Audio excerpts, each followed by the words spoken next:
It is Sports Talk with Ed here. I want to thank you all for joining us back again. Really miss seeing all of you or hearing you all. Don't forget to subscribe to this channel at Edward Riantasso 2559. Go ahead and click on the bell there. You'll be alerted when new episodes of the show is being programmed. And I want to thank you all for listening to season 5 or episode 5 of our first season. For those of you who have missed the first half of the show, you guys can just go back and click on the videos. In our first part, we talked about the Aaron Rodgers trade. Second part, we just talked about the Lakers game losing to Memphis tonight, 116-99. Again, Game 6, Friday night here in Los Angeles. Lakers lead 3-2. So now let's talk about the other team.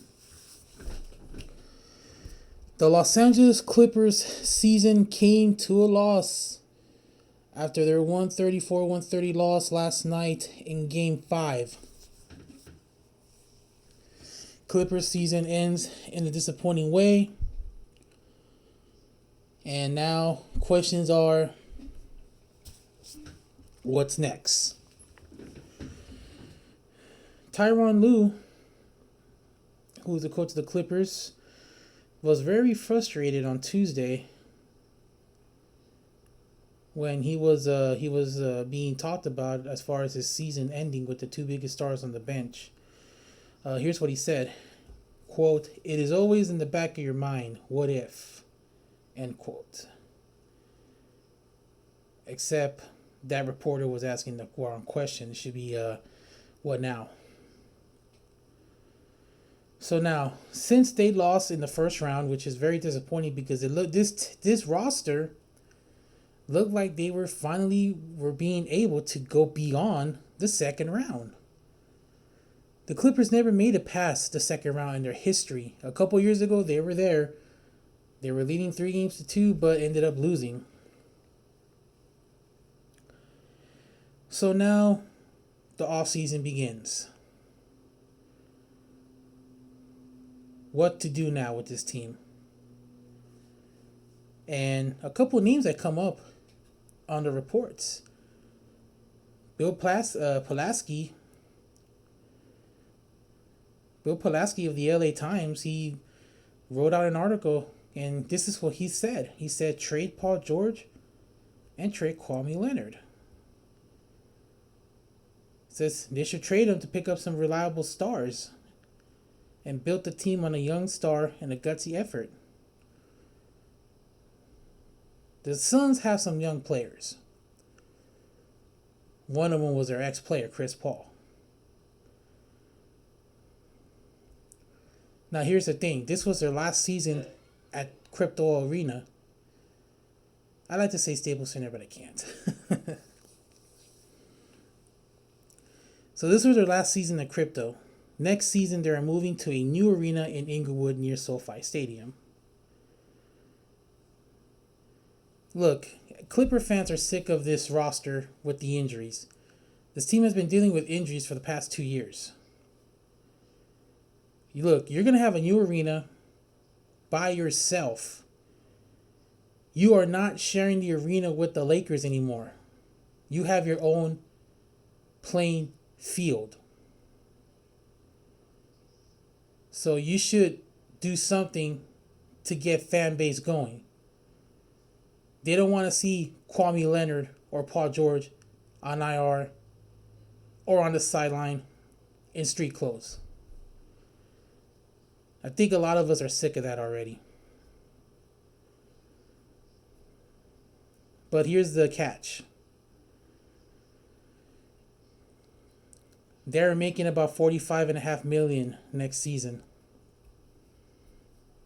Yes, they're in their 30s and they're beat up. But you have to realize one thing that money might affect. And yes, money is a factor in this business. We've seen it with the Rams. We've seen it with all the players they lost in the offseason. We've seen it everywhere.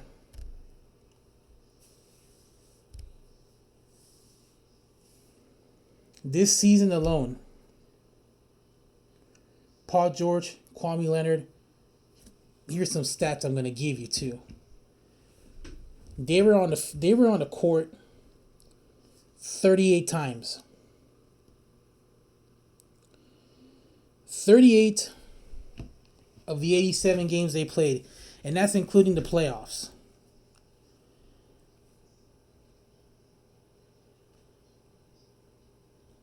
What does that mean when your two-star players that you're paying a lot of money aren't out there playing when it counts?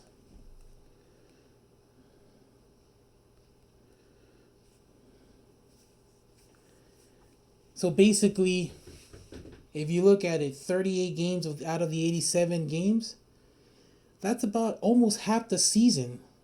43%. They were only together 43% of the time. That's even almost half the season that they didn't play, that they were only out there together. Not even half. So what does that show you right there? You need players that are going to play all the time. I know I'm going to sound like a hypocrite because, LeBron and AD didn't play that much, but that's different. They've already won their championship. Hell, they might try to go for two if they could. But this Clipper team owned the Lakers. They won 11 straight. But yet, when your two main players don't play half the season, and then you need them in the playoff run, that's not going to work.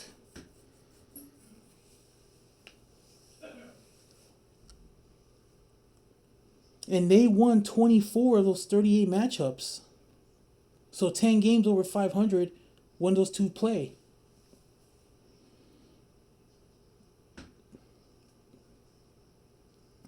And I don't know if Steve Ballmer is watching this show, but I do like to ask him, hey, how long is it going to take for you to realize you need a star lineup? Maybe you should talk to LeBron about coming over. Maybe he'll come over. Remember that special a couple years ago when he was like, I'm going to take my talents down South Florida. He could have said, I'm going to take my talents down to the other side of that locker room. But now in this case, he could be like, I could take my talents to the other side of the city.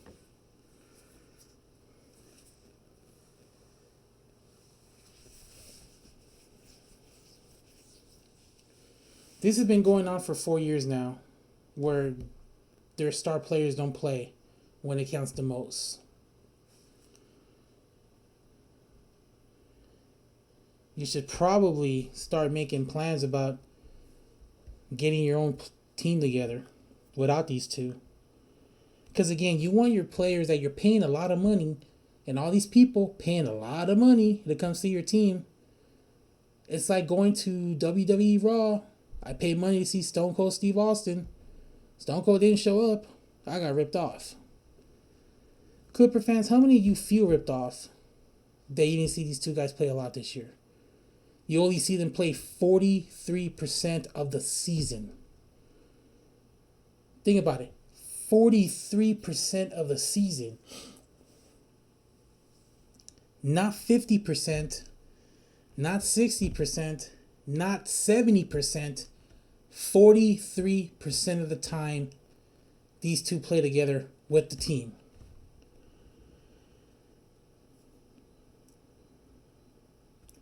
So let's go back. Let's go to March 21st. George sprained his knee and he was just out. That was in Oklahoma City. Now, last week, after 2 games in the Phoenix series, he sprained his knee and was on the street in his street clothes. It was later revealed by the report from the doctors that he tore his meniscus quadriceps, who ripped him for most of the time playing hurt. So this guy must have been playing hurt, apparently, from what it sounds.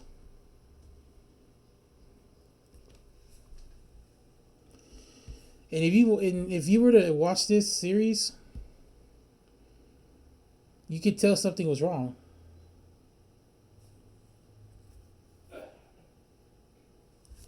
Now Leonard is one of your main players. Of course, if he was on the court, they would have won the series, or this season would have kept going. So after thinking about it, I agree with Mr. Plasky. These two guys got to go. You got to build your team around reliable starters that are going to be leaders for you. Tom Brady only missed one season. Peyton Manning only missed one season. Out of the 40 combined years these two guys play, they've only missed 2 seasons. We all know what happened to Brady in 2008. We all know what happened to Manning in 2011. Those were the only times those guys missed games. Now Peyton, the 2015 season, yeah, he did miss time because he was hurt, but he came back and he gutted it out because he knew, quote unquote, his last rodeo, end quote.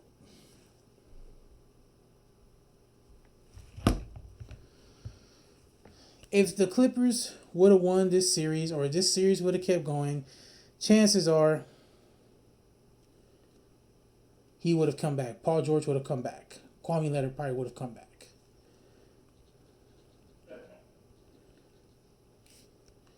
But again, this is a deep wound. This is a deep,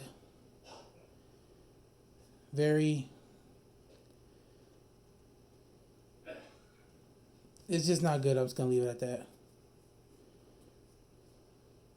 So let's see what Russell Westbrook, who's been a very, very critical person when he was with the Lakers and when he got traded to the Lakers. Tell me what your thoughts were. One thing I do tell you is that I love it here. I love the people, just the fans overall, just to embrace, of not just me, but my family and close friends, and just the ability to be able to go out and compete. I know it was end of the year and a lot of different things happened, but I'm grateful, and I definitely love being here. So he loves being here. So it sounds like he wants to come back for another year. The question is, can they bring him back?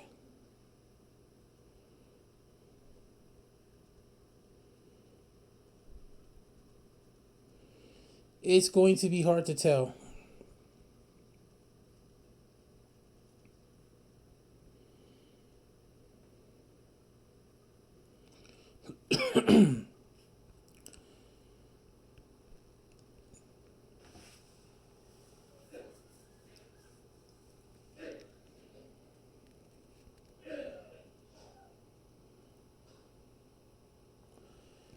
Let's have more reaction. At 27 tonight, and he's at the podium.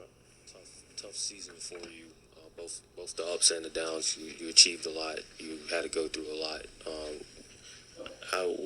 Where are you right now? Just in the freshness of the season being where it is. Frustrated, worked really hard, to secure our spot in the playoffs with everything that we face as a team throughout the course of the season. Trying to find rhythm, trying to find the chemistry, trying to find some flow within the team with the injuries and everything. So just frustrated, definitely just with the results. Just felt like we let that kind of slip out our hands, and then the scrap and the fight and the dig and dog that we had to make it a game late definitely stings with the outcome. And let's talk about it. I'm not trying to discourage them or degrade them. They did put up a fight, especially when they came back late in the game, made it a 2-point game, but just couldn't get it going. So, that's what they did. They went down fighting, and I agree with him. And I do want to thank NBA TV also for providing us interviews with the Clippers and the Lakers. So, again, thank you, NBA TV, for providing that for us. So it's very disappointing, again, because this team was picked to go far. But, again, with the injuries, with Kwame Leonard and and Paul George. You just don't know what they're gonna do.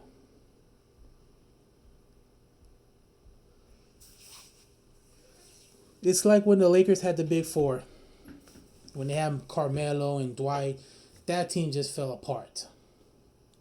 You go back 20 years, the Big Four of Kobe, Shaq, Karl Malone, Gary Payton.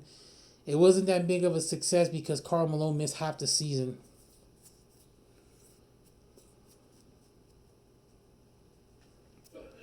Now the question is, should they do it? I mean, you can't pay a lot of money to have these guys just like not play, because it's like, come on, you're paying somebody to do a job, but yet the injury. I mean, again, it's not their fault they got hurt. It just happens. But this is not a sport. This is like a business as well. You have to make business decisions. And right now, everything's up in the air. Everything's on the table. Again, there's a prediction about them going. And then again, we don't know. We'll just have to wait till the season ends and go from there. But again, it was just a disappointing loss for the Clippers. 4 years with this roster haven't really shown nothing. The only thing they shown was they owned the Lakers, which is a bad thing for Laker Nation. But I'm very curious to see where this is going to lead as far as the free agency market go, because what do you do if you're the Clippers and you want to say, hey, we got a chance to win a championship, the missing pieces, whoever. So it's like what the Rams did, when they went all in that 1 year and they brought in Beckham and Von Miller. I mean, they had a choice, or they had a legitimate reason.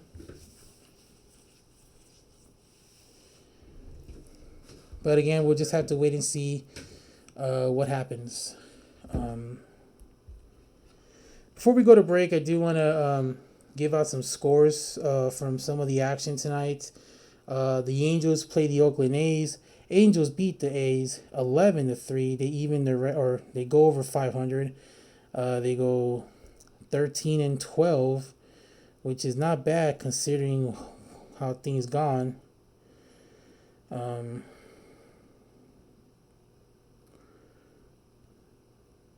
Mike Trout went 1 for 4. And the winning pitcher is Sandoval. He went 6 innings, 2 ERs, 5 strikeouts. So the Angels win again this year. And a lot of people are predicting that they're going to at least get into playoffs, but they don't know how far they'll go. Dodgers fall to the Padres today, 8-1. They are also with the Angels, 13-12 on the year. These two will get it on again tomorrow at about 9:30 a.m. our time. Angels will wrap up their series with the Athletics tomorrow at 1 o'clock. You can see the Dodgers on Sportsnet LA and the Angels on Valley TV. We are going to take a break. When we come back,